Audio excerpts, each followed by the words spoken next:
Hello friends, आज मैं आपके साथ इकोनॉमिक्स का एक और टॉपिक लेके आया हूँ और टॉपिक का नाम है अंडरग्राउंड इकोनॉमी। तो चलिए शुरू करते हैं। अंडरग्राउंड इकोनॉमी क्या होती है? The underground economy, also known as hidden economy और informal economy, refers to the economic activities that are not reported or recorded by the government and therefore are not subject to taxation or regulations। तो underground economy या informal economy भी इसको कहते हैं। तो ये एक ऐसी इकोनॉमी है जिसको हिडन इकोनॉमी भी कहा जाता है, जिसमें वो सारी इकोनॉमिक एक्टिविटीज़ आ जाती हैं जो रिपोर्ट नहीं की जाती, जो गवर्नमेंट को पता ही नहीं होती। तो जब रिपोर्ट नहीं होगी, गवर्नमेंट को पता ही नहीं होगी, तो सरकार के रूल्स रेगुलेशंस उस पर नहीं लगेंगे और टैक्सेशन भी नहीं लगेगा।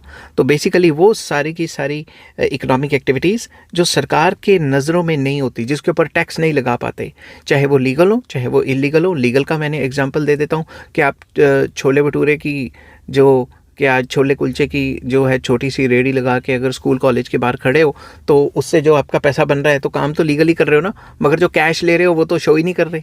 तो वो अंडरग्राउंड इकोनॉमी या हिडन इकोनॉमी या इनफॉर्मल इकोनॉमी के अंडर आ जाता है। उसके ऊपर तो कोई टैक्सेशन ही नहीं होगा।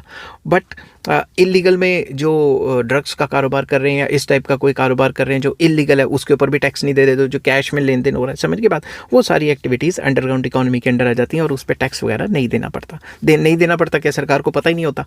ठीक है, तो आई होप ये वीडियो आपको पसंद आई होगी। अगर पसंद आती है तो please like, share and subscribe. Take care, bye bye.